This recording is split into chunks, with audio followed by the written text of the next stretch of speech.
अगले पे चलते हैं। अगला प्रश्न 2 है, निम्नलिखित वर्ग समीकरणों के लिए विवेचक के मान ज्ञात कीजिए। अब विवेचक मतलब आपको समझाया था, विवेचक का मतलब होता है बी स्क्वायर माइनस 4ac। देखिए विवेचक का मतलब बी स्क्वायर माइनस 4ac का मान निकालना।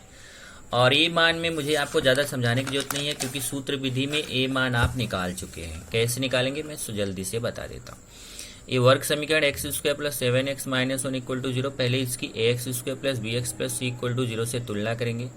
ए का वैल्यू कितना होगा, यहाँ 1 छिपा हुआ, a equal to 1, b equal to 7, c equal to -1। फिर हम बी स्क्वायर माइनस 4ac निकालेंगे, तो बी का वैल्यू 7, उसके ऊपर स्क्वायर -4, बीच में गुणा छिपा हुआ है, ए का वैल्यू 1, फिर बीच में गुणा छिपा हुआ है, यहाँ देखिए सी का वैल्यू -1। तो बी का वैल्यू 7, उसके ऊपर स्क्वायर, फिर माइनस, फिर 4, बीच में गुणा, ए का वैल्यू 1, फिर बीच में गुणा, सी का वैल्यू -1। अब 7 का स्क्वायर 49 होता है, इधर 4 1 4, 4 1 4 गुणे ऋण 1। अब फिर गुणा करेंगे तो माइनस माइनस का गुणा प्लस, 4 1 4, 49 और 4 जोड़ेंगे तो 53। विवेचक का मान कितना आ गया, 53। ऐसे ही दूसरा देखेंगे, यहाँ पे भी पहले तुलना करेंगे। ए का मान 2 आएगा, बी का -5 आएगा, सी का 10 आएगा, फिर बी स्क्वायर माइनस 4ac, तो माइनस बी की जगह -5 का स्क्वायर -4, ए का मतलब 2, सी का मतलब 10, तो ये माइनस का स्क्वायर प्लस होता है, ध्यान रखिए माइनस का स्क्वायर प्लस, 5 का स्क्वायर 25, इधर 4 दूना 8 गुणे 10, पहले ये दोनों का गुणा करिए, इसको ऐसे रहने दीजिए, 4 दूना 8 गुणे 10, 8 दम 80, और ये प्लस माइनस घटता, बड़ी संख्या का चिन्ह, 80 में से 25 गया 55, बड़ी संख्या के सामने माइनस। तो इस तरीके से आपको बी स्क्वायर माइनस 4ac का मान निकालना है। नेक्स्ट देखेंगे, नेक्स्ट में भी वही काम करना है, केवल करनी में है। ए का मान पहले तुलना करिए इसकी, x square plus b x plus c equal to 0 से, तो ए का मान कितना आएगा, करनी में 2, बी का मान 4, सी का मान 2, करनी में 2। फिर ऐसे ही बी स्क्वायर माइनस 4ac निकालेंगे, तो पहले बी का मान कितना है 4, उसके ऊपर स्क्वायर, फिर -4, बीच में गुणा, ए का मान करनी में 2, फिर बीच में गुणा, सी का मान 2, करनी में 2।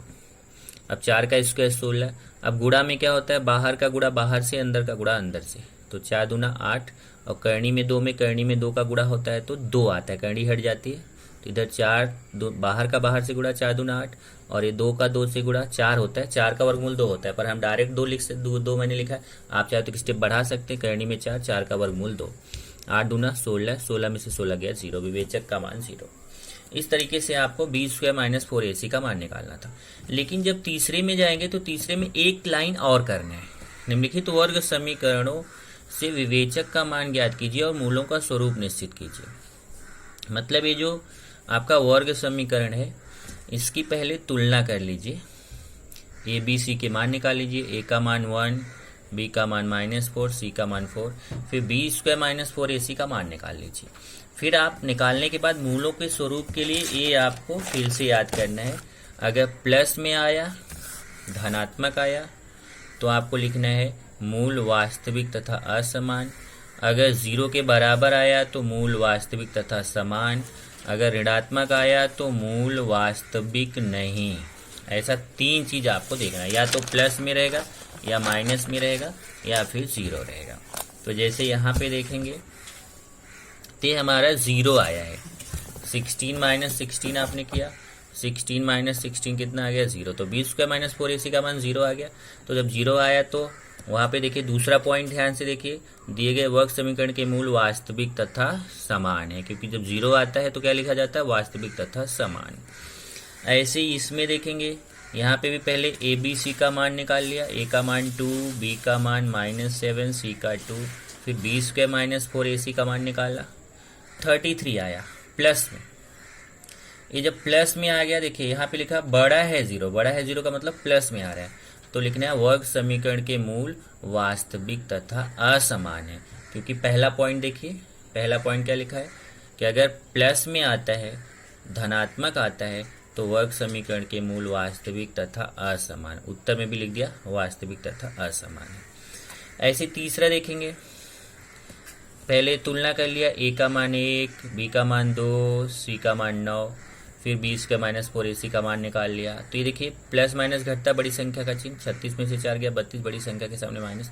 अब ये माइनस में आ गया, तो छोटा है 0 लिख दिया। छोटा है 0 का मतलब माइनस में, तो बी स्क्वायर माइनस 4ac का मान माइनस में आ गया, तो लिखना है वर्ग समीकरण के मूल वास्तविक नहीं है। तो ये आपका ध्यान रखना है कि अगर प्लस में आया answer, B square minus 4ac का मान अगर प्लस में आया तो आपको लिखना है वर्ग समीकरण के मूल वास्तविक तथा असमान है।